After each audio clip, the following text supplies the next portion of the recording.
ஒருவர் வாசிக்க நாம் கவனிப்போம். பிலிப்பியர் 4:4.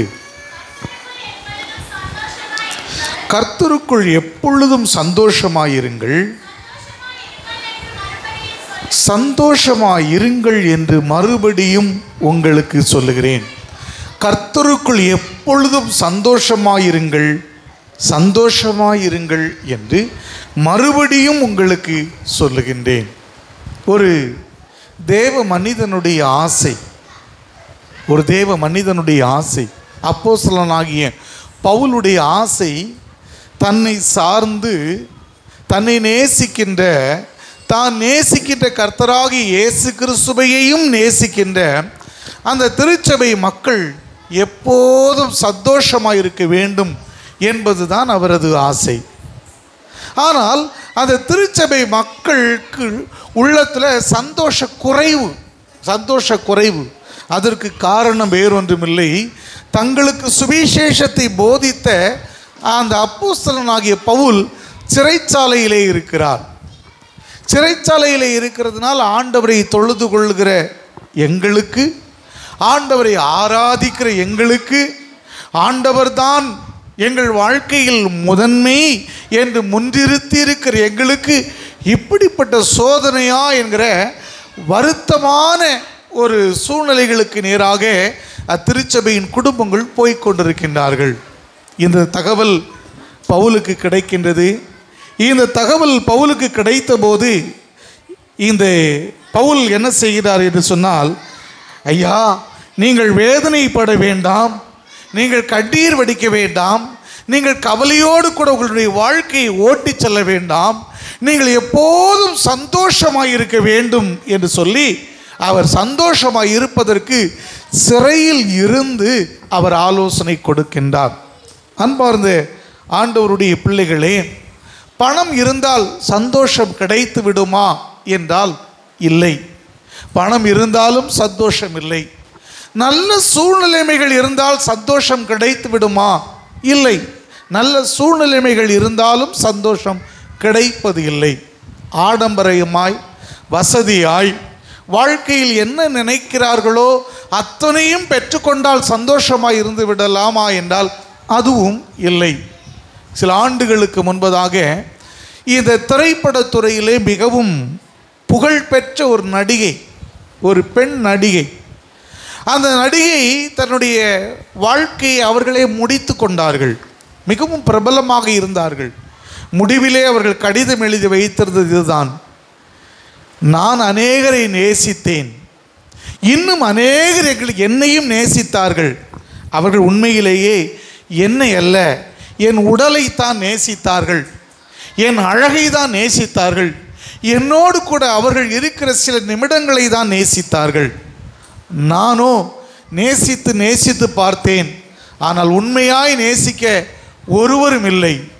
எனவே என் பணத்தை நேசித்தவர்கள் உண்டு, என் உடலை நேசித்தவர்கள் உண்டு, இனி இந்த உலகத்திலே நான் வாழ்ந்துதான் என்ன பிரயோஜனம் என்று சொல்லி அவர்கள் இறுதியாய் தன்னுடைய வாழ்க்கையை முடித்து கொண்டார்கள்.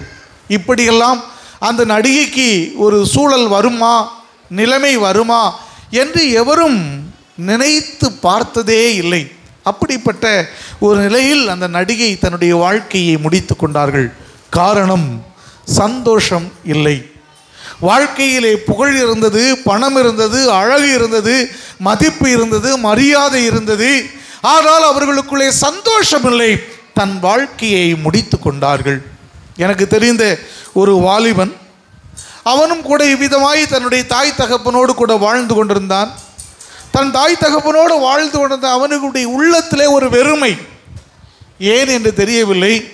அந்த வெறுமையை மாற்றுவதற்கு அவனால் இயன்ற விதத்தில் என்னென்ன செய்ய முடியுமோ அதையெல்லாம், எல்லா சிற்றின்பங்களிலும் ஈடுபட்டான். தன் நண்பர்களோடு கூட இணைந்து போதைப் பொருட்களுக்கும் கூட அவன் அதை அருந்தி பார்த்தான். அதிலே ஆகிலும் ஒரு பெரிய மகிழ்ச்சி கிடைக்கும் என்று சொல்லி அந்த மகிழ்ச்சியும் அவனுக்கு கிடைக்கவில்லை.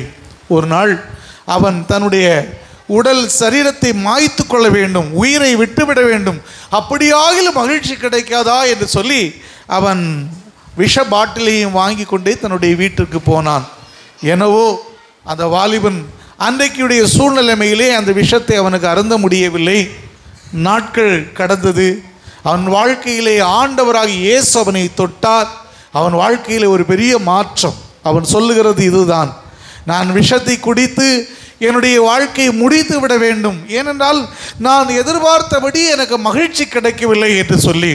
ஆனால் இயேசுவை அவனுடைய உள்ளத்தில் ஏற்றுக்கொண்ட போது இனம் புரியாத, விவரிக்க இயலாத ஒரு பெரிய மகிழ்ச்சி அவனை ஆட்கொண்டது. ஹல்லேலூயா! அந்த மனிதன் ஆண்டவருடைய ஊழியத்தை தான் செய்து கொண்டிருக்கின்றார்.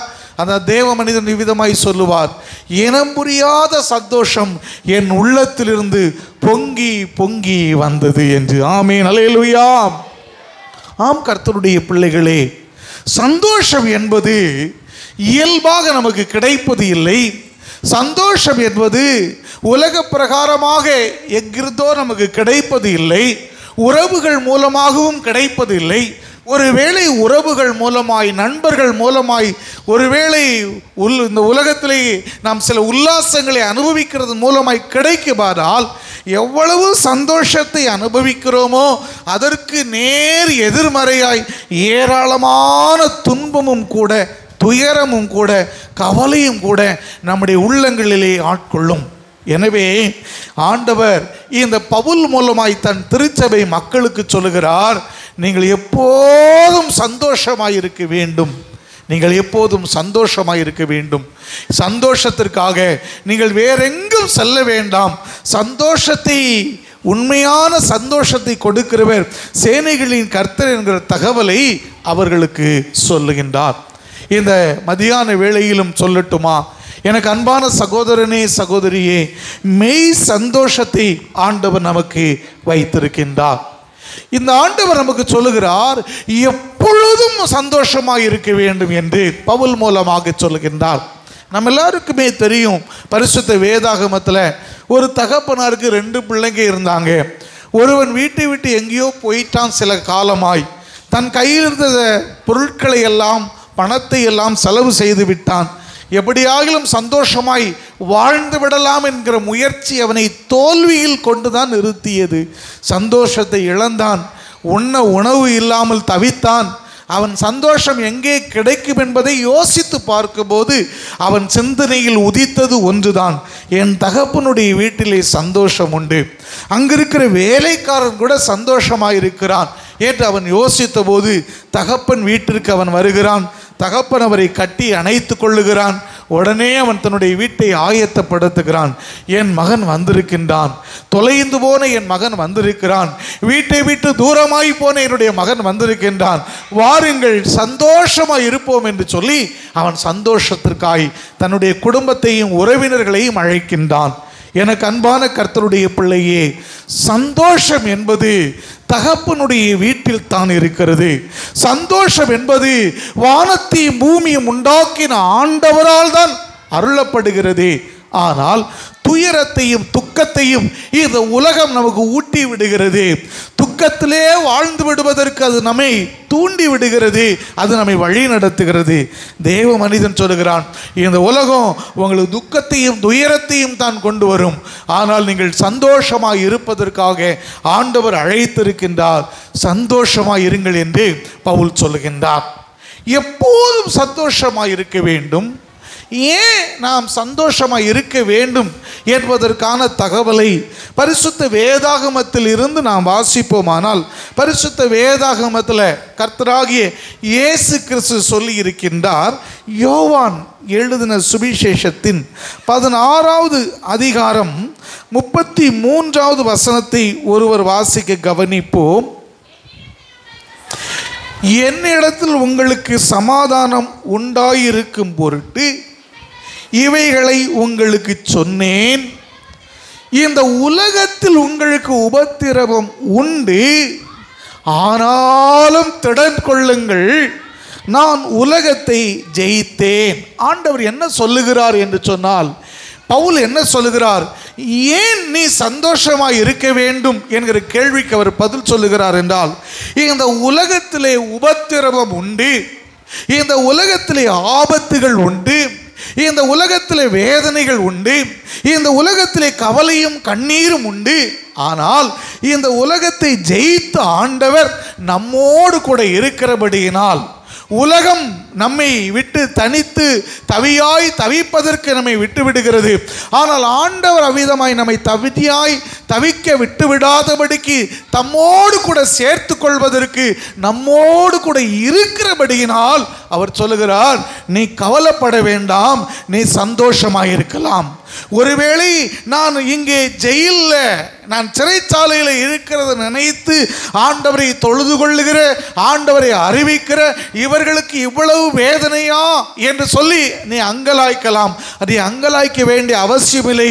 இத்தனை துக்கத்தின், இவ்வளவு துயரத்தின் நடுவிலும் கூட ஆண்டவர் நம்மோடு கூட இருப்பதே சிறப்பானது என்று அவர் சொல்லுகின்றார். ஆமேன், ஹல்லேலூயா. எனக்கு அன்பான ஆண்டவருடைய பிள்ளைகளே, இந்த உலக பிரகாரமான மனிதர்கள் உனக்கும் எனக்கும் சந்தோஷத்தை ஊட்டுவதற்காக, உன்னையும் என்னை உற்சாகப்படுத்துவதற்காக உங்களோடு கூட இருந்து சில காரியங்களை, அல்லது நம்மோடு கூட இருந்து சில காரியங்களை செய்யலாம். அவைகளினாலே நான் சந்தோஷத்தை அனுபவிக்க முடியவில்லை என்று சொன்னால், உன்னால் எனக்கு தொந்தரவு தான், உன்னால் எனக்கு வேதனை தான், உன்னால் எனக்கு உபத்திரவம் தான் என்று சொல்லி உதறி தள்ளிவிட்டு போய்விடுவார்கள். ஆனால் சேனைகளின் கர்த்தர் உலகத்தின் முடிவு வரியந்தமும் நான் உன்னோடு கூட இருப்பேன் என்று சொல்லி இருக்கின்றார். ஆமென், ஹல்லேலூயா. இந்த அற்புதமான நேரத்திலும் நான் சொல்லட்டுமா, உங்களோடு என்னோடு கூட இருக்கிற ஆண்டவர் நம்மை பாதி வழியில் விட்டுவிட்டு செல்லுகிறவர் அல்ல.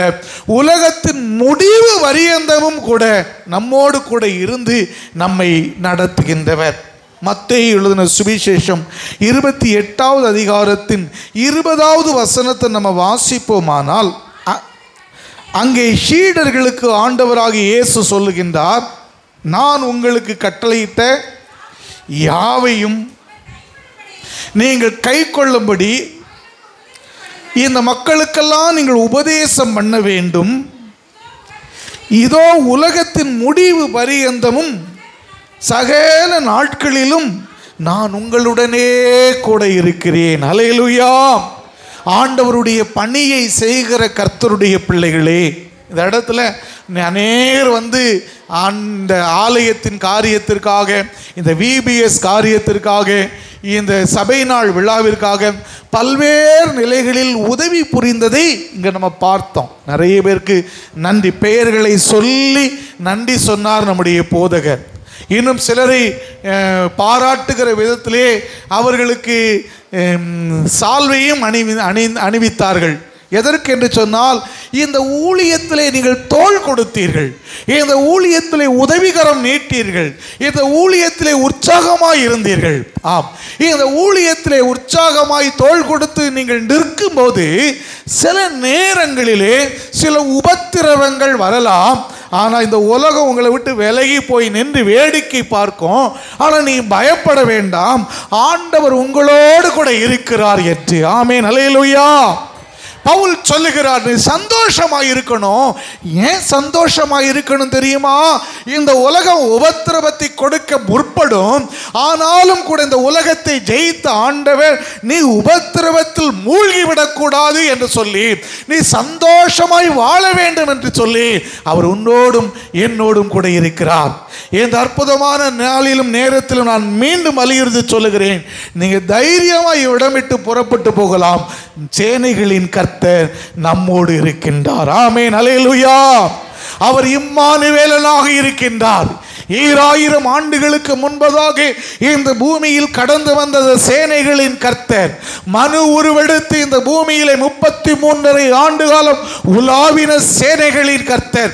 மரித்தேன் ஆனாலும் சதா காலங்களில் உயிரோடு இருக்கிறேன் என்று சொல்லுகிற அந்த தேவனாகிய கர்த்தர் பரிசுத்த ஆவியானவராக நம்மோடு கூட இருக்கிறார். எனவே துக்கப்பட வேண்டிய அவசியமில்லை, துயரப்பட வேண்டிய அவசியமில்லை, தனித்து விடப்பட்டோம் என்று சொல்லி நீங்கள் கலங்க வேண்டிய அவசியமில்லை. சேனைகளின் கர்த்தர் நம்மோடு கூட இருக்கின்றார். ஆமென், ஹல்லேலூயா. பரிசுத்த வேதாகமத்தில் ஒரு பெண்மணியை குறித்து நீங்கள் அடிக்கடி கேள்விப்பட்டிருப்பீங்க. பழைய ஏற்பாட்டிலே வாசிக்க கவனிப்போம். ஆதியாகமத்தின் புஸ்தகம் 16வது அதிகாரத்தை எடுத்துக்கொள்வோம். ஆதியாகமம் 16வது அதிகாரம், அதனுடைய 13வது வசனத்தை ஒருவர் வாசிக்கலாம். அப்பொழுது அவள், என்னை காண்பவரை நானும் இவ்விடத்தில் கண்டேன் அல்லவா என்று சொல்லி தன்னோடு பேசின கர்த்தருக்கு நீர் என்னை காண்கிற தேவன் என்று பெயரிட்டாள். நம்ம எல்லாருக்கும் தெரிந்த பெண்மணி தான் சாராயுடைய வேலைக்கார பெண்மணி ஆகார். இந்த ஆகார் பெண்மணி வீட்டை விட்டு துரத்தப்படுகிற ஒரு சூழ்நிலை. இந்த ஆகார் என்கிற பெண்மணி வீட்டிலே வேதனையோடு கூட வார்த்தைகளினாலே அவள் காயப்படுத்தப்படுகிற ஒரு சூழ்நிலை. இந்த ஆகார் இன்னைக்கு ஒரு குழந்தையை தன் வயிற்றிலே சுமந்து கொண்டிருக்கிறாள். இதற்கு காரணம் சாராய். சும்மா வேலை பார்த்து கொண்டிருந்த பெண்மணியை வீட்டிற்கு தன்னுடைய கணவனார் ஆபிரகாமுக்கு மனைவியாய் மாற்றுகிறாள். ஆனால் இவள் கர்ப்பஸ்திரியாய் ஆன பிற்பாடு இந்த சாராய் ஆகாரை எவ்வளவாய் வேதனைப்படுத்த முடியுமோ அவ்வளவாய் வேதனைப்படுத்துகிறாள். வேதனையின் உச்சியில் இருக்கிறாள். வாழ்க்கையை வெறுத்து விட்டாள். வாழ்வதை விட சாவதே மேல் என்று சொல்லி கசந்த நிலையிலே இருக்கிறாள். இந்த வீட்டில் உட்கார்ந்து சாப்பிட்றதுக்கு வீட்டை விட்டு எங்கேயாவது போய் தொலையலாமா என்று யோசிக்கிறாள். அப்படியே வீட்டை விட்டும் அவள் புறப்பட்டு போன செய்தி நமக்கு தெரியும். புறப்பட்டு போகும்போதே நான் ஏற்கனவே சொன்னேனே, உலகத்தின் முடிவு பரியந்தம் நான் உன்னோடு கூட இருக்கிறேன் என்று சொன்ன அந்த ஆண்டவர் அந்த பெண்மணியோடு இருந்ததுனால ஆகாரே எங்கே போகிறாய் என்று கேட்கிறார். என் அன்பு சகோதரனே, சகோதரியே, நீ அனுபவித்து கொண்டிருக்கிற சில கஷ்டங்கள், நீ அனுபவித்து கொண்டிருக்கிற சில வேதனைகள், வெளியே சொல்ல முடியாமல் தவித்து கொண்டிருக்கிற தவிப்புகள், இவைகள் நடுவில் எங்கேயாகிலும் போய்விடலாமா என்று சொல்லி நீ புலம்பிக் கொண்டிருக்கிறாய். இன்னைக்கு ஆண்டவர் உன்னை, ஆகாரே எங்கே இருக்கிறாய்? நீ சந்தோஷமாய் வாழ வேண்டியவள், நீ சமாதானமாய் வாழ வேண்டியவள். நான் உன்னோடு அல்லவா இருக்கிறேன், உன்னோடு கூட அல்லவா இருக்கிறேன். உலகத்தில் உபத்திரவங்கள் இருந்தாலும் நான் உன்னை பாதுகாப்பதற்காக பராமரிப்பதற்காக உன்னோடு அல்லவா இருக்கிறேன்.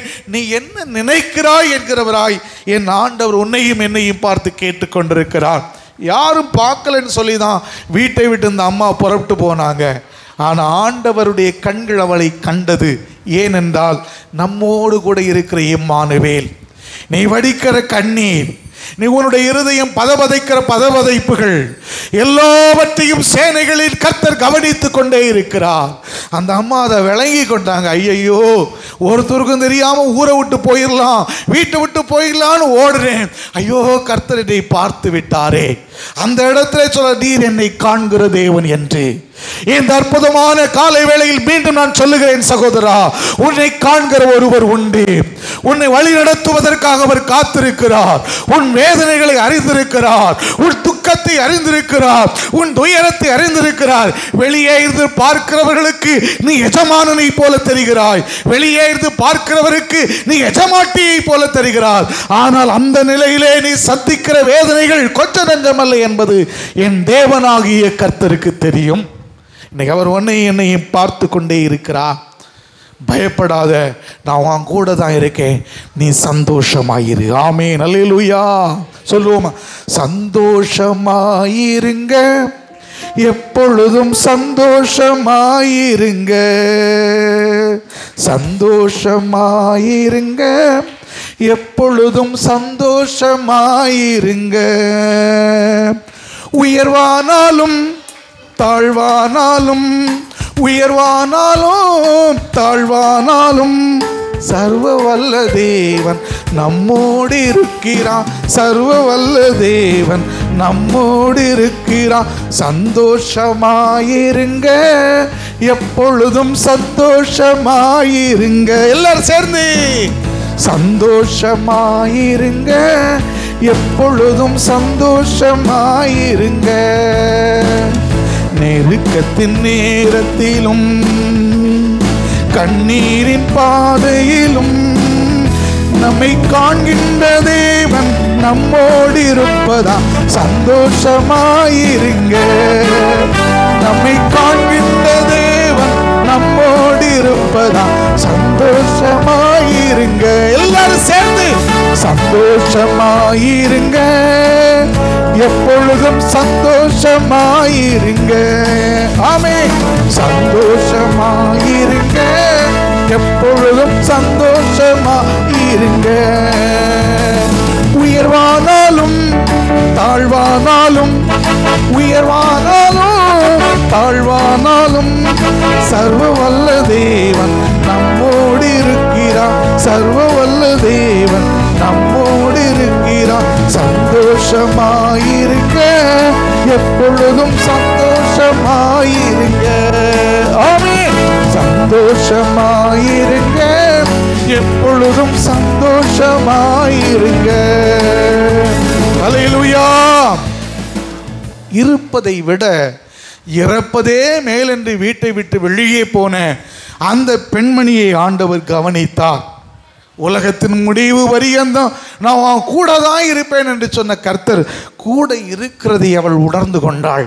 அவருடைய வாழ்க்கையிலே ஒரு புதிய பலனும் புதிய வழியும் பிறந்தது. இரண்டாவதாக, இந்த அப்போஸ்தலனாகிய பவுல் தன் ஜனத்தை பார்த்து, தன் கூட்டத்தை பார்த்து, தன்னை நேசிக்கிறவர்களை பார்த்து சந்தோஷமாக இருங்க, கவலைப்படாதுங்க அப்படின்னு சொல்லுகிறதற்கான காரணம், ஏன் இந்த உலகத்தில் பலரும் பெரிய துக்கத்திற்குள்ளும் துயரத்திற்குள்ளும் இருக்கிறார்கள் என்று சொன்னால், சரீரங்களில் இருக்கிற வியாதிகள் தான், வேதனைகள் தான், நடக்க முடியவில்லை, உள் உறுப்புகளில் இருக்கிற பாதிப்புகள், இது தன்னுடைய சந்தோஷத்தை இழக்க பண்ணுகிறது. பெரிய அரசன் எசேக்கியா, இந்த எசேக்கியா என்கிற அந்த அரசனுக்கு ஒரு வியாதி இருந்தது. அவன் பார்க்காத வைத்தியம் இல்லை. கடைசியில் தீர்க்கதரிசி தேவனுடைய மனிதனே வந்து சொல்லிட்டாரு, அவ்வளவுதான், உன் வீட்டு காரியத்தெல்லாம் ஒழுங்குபடுத்திருங்க, யார் யாருக்கு எதை எதை கொடுக்கணுமோ செட்டில் பண்ணுறது எல்லாம் செட்டில் பண்ணிருங்க, நீர் இருக்க பிழைக்க மாட்டீர் அப்படின்னு சொன்னபோது அவனால் தாங்கிக் கொள்ள முடியவில்லை. ஏனென்றால் தனக்கு முன்பதாக ஒரு பெரிய பொறுப்பு இருப்பதாக அவன் உணர்கிறான். நான் ஒரு பெரிய வேலை செய்யணும்னு எதிர்பார்க்கிறான். ஆனால் அப்படிப்பட்ட சூழ்நிலைகளில் என்னுடைய வாழ்க்கை முடிவடைகிறதே வியாதியினால், மரணத்திற்கு ஏதுவான ஒரு வியாதியினால் என்னுடைய வாழ்க்கை முடிவடைகிறதே என்று சொல்லும்போது அவன் கலக்கி நின்றபோது நமக்கு தெரியும், அவன் சுவர்புறமாய் திரும்பி கண்ணீர் வடித்து ஜெபம் பண்ணுகிறான். சில நிமிடங்களில் எந்த தேவ மனிதன் உன்னுடைய வீட்டு காரியத்தை ஒழுங்குபடுத்துன்னு சொன்னாரோ அதே தேவ மனிதன் சொல்லுகிறார், எப்பா உன் கண்ணீரை ஆண்டவர் கண்டார். ஆமென். அல்லேலூயா. கண்ணீரை பார்க்கணுன்னா ரொம்ப தொலைவில் இருந்தால் பார்க்க முடியாதுமா. நமக்கு தெரியும், ஒருத்தர் கண்ணீர் வடிக்கிறார்னா அருகாமையில் இருந்தால் தான் கண்ணீர் வடிக்கிறத கவனிக்க முடியும். எஸ், இங்கே அப்போ அதனுடைய பொருள் என்ன? உலகத்தில் உனக்கு உபத்திரவம் உண்டு, உலகத்தின் முடிவு பரியந்த நான் உன் கூட தான் இருப்பேன் என்று சொன்ன அந்த ஆண்டவர் அந்த வியாதியின் நேரத்தில் இந்த எசேக்கியா ராஜாவோடு கூட இருந்தார். ஆமென். அல்லேலூயா. அவர் வடித்த கண்ணீரை அவர் கண்டார். இந்த மதியான வேளையை நான் சொல்லட்டுமா, உன் சரீரத்தில் இருக்கிற பலகீனத்தின் நிமித்த நீர் வடிக்கிற கண்ணீரை ஆண்டவர் பார்த்திருக்கிறார். நீ நினைக்கிற என் குடும்பத்தாருக்கு இப்படிப்பட்ட பலகீனம் இருந்தது, என்னுடைய தந்தைக்கு, என்னுடைய தாய்க்கு, என்னுடைய தாத்தாவுக்கு, என்னுடைய பாட்டிக்கு, என் உடன் பிறந்த சகோதரனுக்கெல்லாம் இப்படிப்பட்ட வியாதி இருந்தது, அவர்கள் இவ்வளவாய் சிரமப்பட்டார்கள், அவர்கள் விரைவிலே தன்னுடைய ஓட்டத்தை முடித்து விட்டார்கள், ஒருவேளை நானும் விரைவிலே என் ஓட்டத்தை முடித்து விடுவேனோ என்கிற ஒரு கலக்கம் உங்களுக்குள்ளே இருக்கலாம். யாத்திராகமம் 15:26 மூலமாக மோசே தன் ஜனத்திற்கு சொன்னார், ஆண்டவர் யார் தெரியுமா? ஆண்டவர் தன்னை எப்படி உங்களுக்கு வெளிப்படுத்துகிறார் தெரியுமா? நானே உன் பரிகாரி என்று அவர் வெளிப்படுத்தினார் என்று மோசே தன் ஜனத்திற்கு சொன்னது போல இந்த தேவனாகிய கர்த்தர் உங்களையும் என்னையும் பார்த்து சொல்லுகிறார், என் மகனே, என் மகளே, நீ பயப்பட்டு கொண்டிருக்கிற வியாதியை குறித்து பயப்படாத, தேவனாகிய கர்த்தர் உனக்கு பரிகாரியாய் விளங்குகின்றார். ஆமென். அல்லேலூயா. எப்பேற்பட்ட பலகீனமாக இருந்தாலும் சரிதான், சேனைகளின் கர்த்தர் உன்னை குணமாக்குவார். சேனைகளின் கர்த்தரால் ஆகாத காரியம் ஒன்றுமில்லை.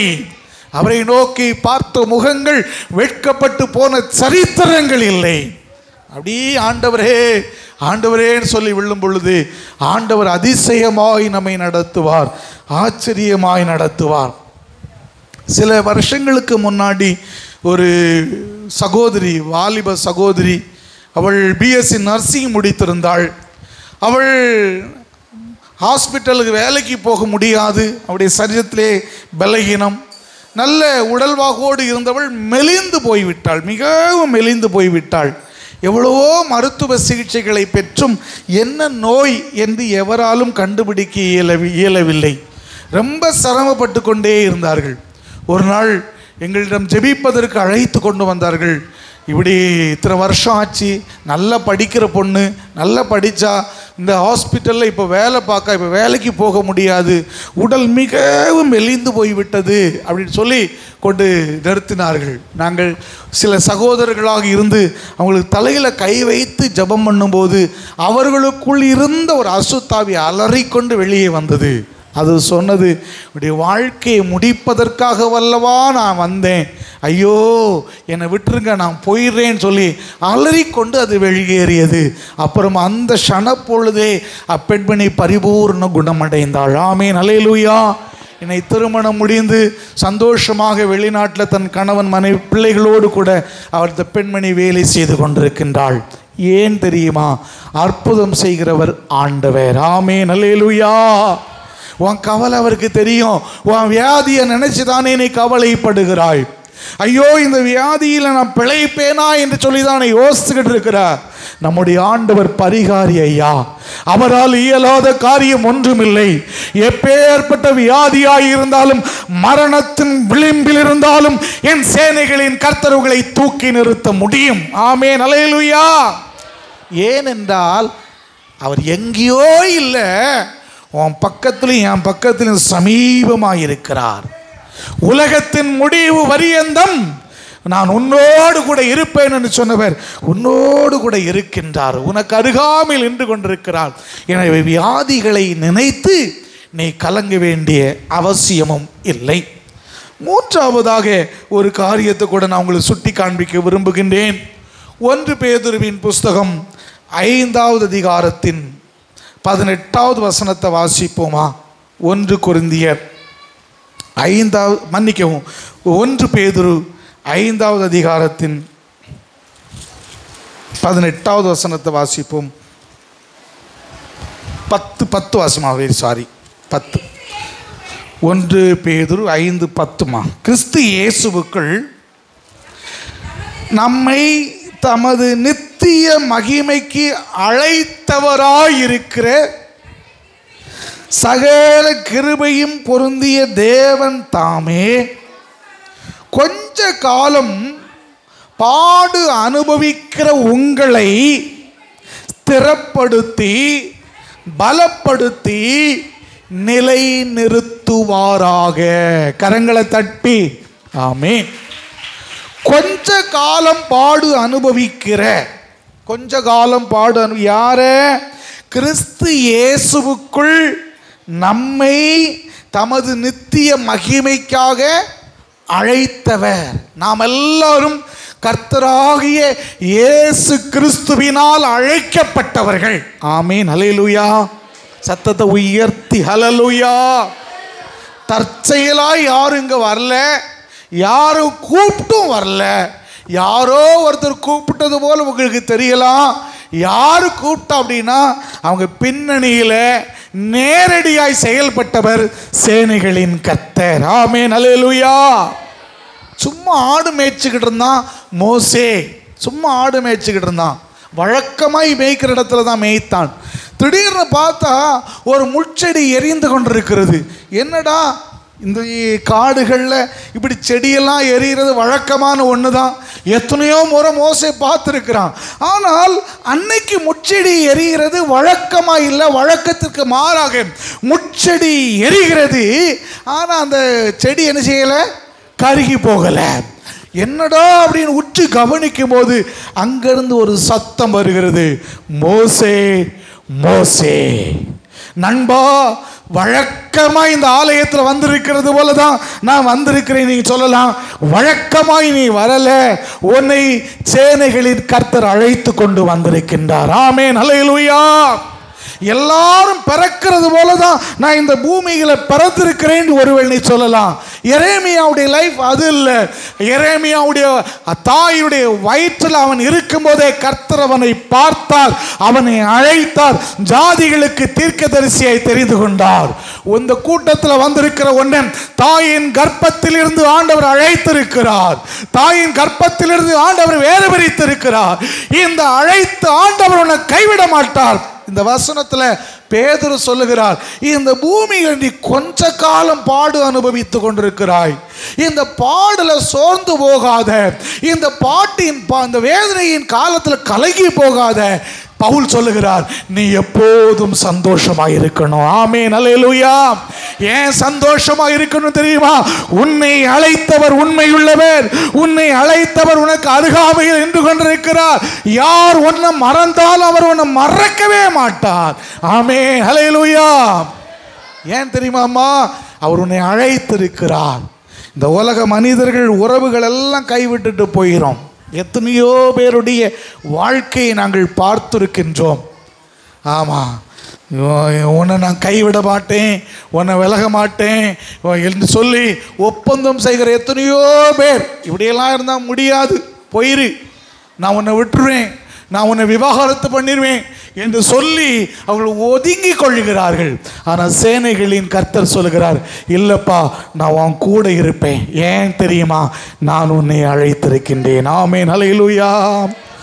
அழைத்தவரோ உண்மையுள்ளவர், அதிசயம் செய்திடுவார். அழைத்தவரோ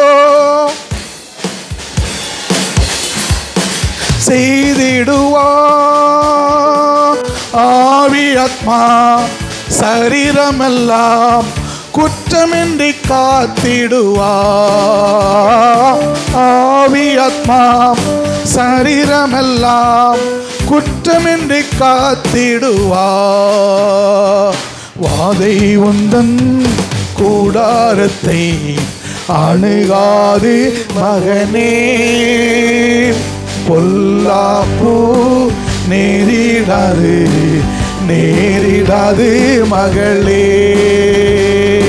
வாதை வந்த கூடாரத்தை அணுகாது மகனே, பொல்லாப்பு நேரிடாது நேரிடாது மகளே. லலலா லலலா லலலா லலலா லலலா லலலா லலலா லலலா லலலா. ஹல்லேலூயா. ஆண்டவர் நம்மை அழைத்திருக்கிறார். அம்மா, நம்மை விட்டு விட்டு போய்விடவே மாட்டார்.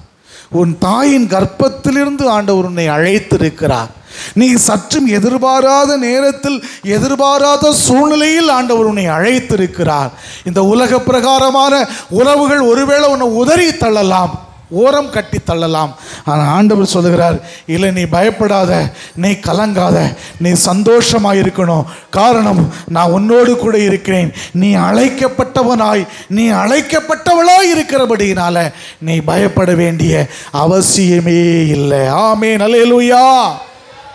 இந்த அற்புதமான மத்தியான வேளையில் சந்தோஷமாயிருன்னு சொன்ன ஆண்டவர் உனக்கும் எனக்கும் சந்தோஷத்தை கொடுப்பதற்காக வந்திருக்கிறார். நம்முடைய குடும்பத்தில் மகிழ்ச்சியை நிலைநாட்டுவதற்காக வந்திருக்கிறார். நம்முடைய வாழ்க்கையை கட்டி எழுப்புவதற்காக வந்திருக்கிறார். உன் துக்கத்திற்கும் துயரத்திற்கும் இன்றைய முற்றுப்புள்ளி என்று சொல்லி ஒரு புதிய சந்தோஷமான வாழ்க்கையை கொடுத்து உன்னை ஆசீர்வதிக்க வந்திருக்கிறார். எழுந்து நின்று நம்மை ஆண்டவருக்கு அர்ப்பணம் செய்வோமா? எல்லாரும் எழுந்து நிற்போமா? சேனைகளின் கர்த்தர் நமக்கு உதவி செய்யட்டும். Glory to Lord. Hallelujah. Hallelujah. Hallelujah. எல்லாரும் கண்களை மூடிக்கொள்வோமா? முடிந்தவர்கள் மாத்திரம் அப்படியே எழுந்து கொள்ளுங்க. Glory to Lord. ஆண்டவரே உமக்கு ஸ்தோத்திரம். வாயை திறந்து சொல்லுங்க, ஆண்டவரே உமக்கு ஸ்தோத்திரம். கொஞ்சம் சத்தத்தை உயர்த்தி சொல்லுங்க.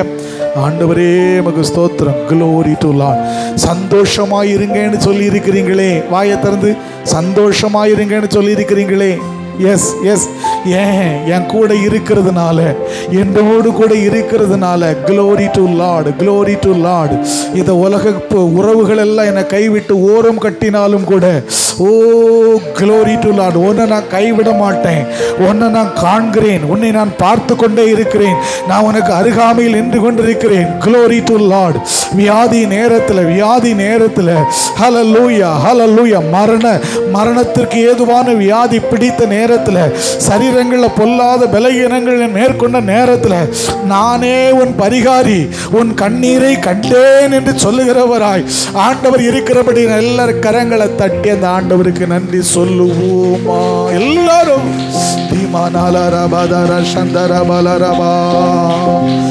தாயும் நீரே தந்தையும் நீரே, தாயும் அவரே தந்தையும் அவரே, தாலாட்டுவார் சீராட்டுவார். ஆமென். தாலாட்டுவார் சீராட்டுவார். யார் என்னை கைவிட்டாரோ இயேசு கைவிட மாட்டார். யார் என்னை கைவிட்டாரோ இயேசு கைவிட மாட்டார். கைவிட மாட்டார், கைவிட மாட்டார், கைவிடவே மாட்டார். இயேசு கைவிடவே மாட்டார். கைவிட மாட்டார், கைவிட மாட்டார், கைவிடவே மாட்டார்.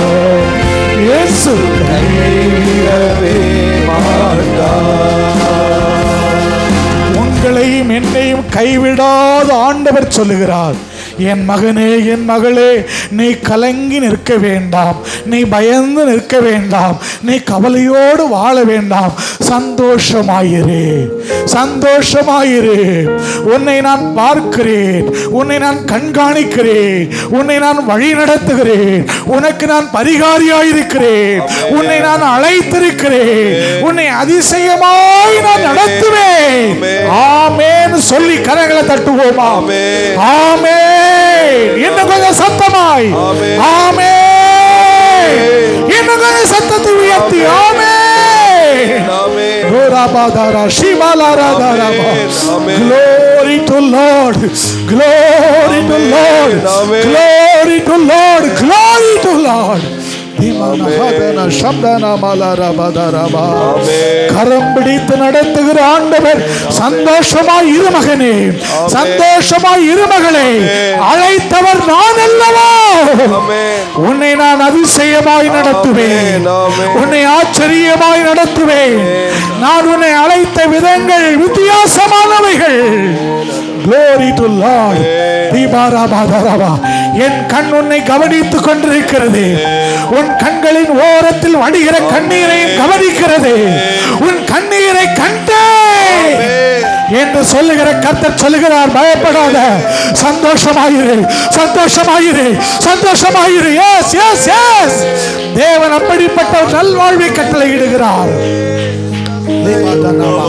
Vidana Shaptura Balara Dikara Balaraba Redara Shamdara Balaraba. இந்த சபையினால் விழாவிலே கலந்திருக்கிற உனக்கு என் ஆண்டவர் புதிய ஒரு சந்தோஷத்தை கொடுத்திருக்கிறார். ஆமென் ஆமென்.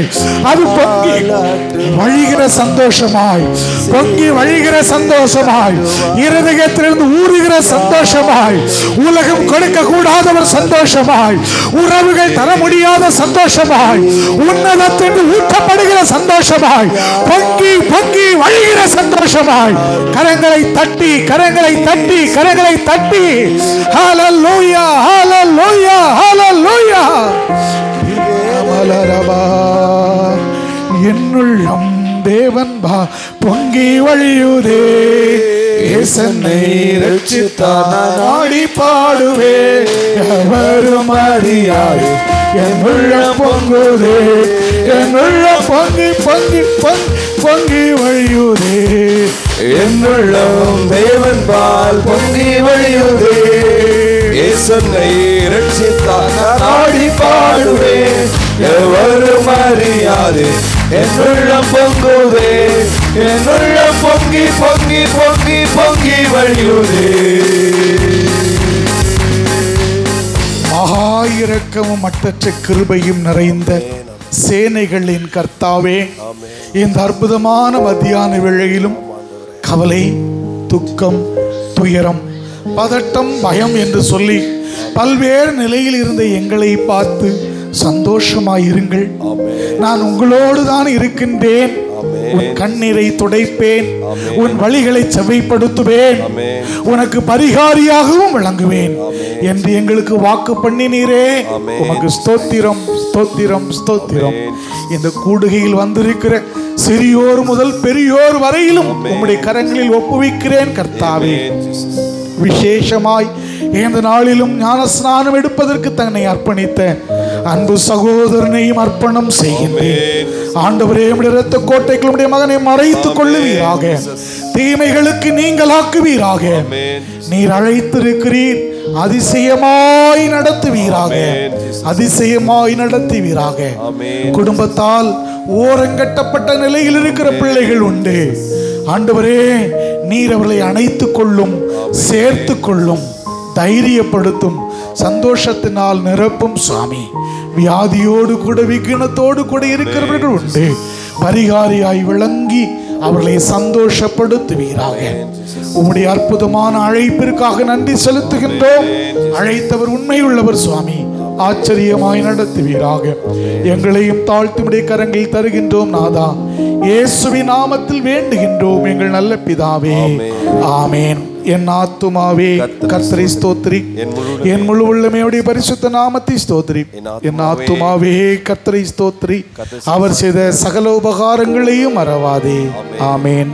ஆசீர்வாதம் நம்முடைய கர்த்தராகிய இயேசு கிறிஸ்துவின் கிருபையும் பிதாவாகிய தேவனுடைய அன்பும் பரிசுத்த ஆவியானுடைய ஐக்கியமும் சிநேகமும் காவலும் நம் அனைவரோடும் இன்றும் என்றும் இனிவரும் சதா காலங்களிலும் தங்கி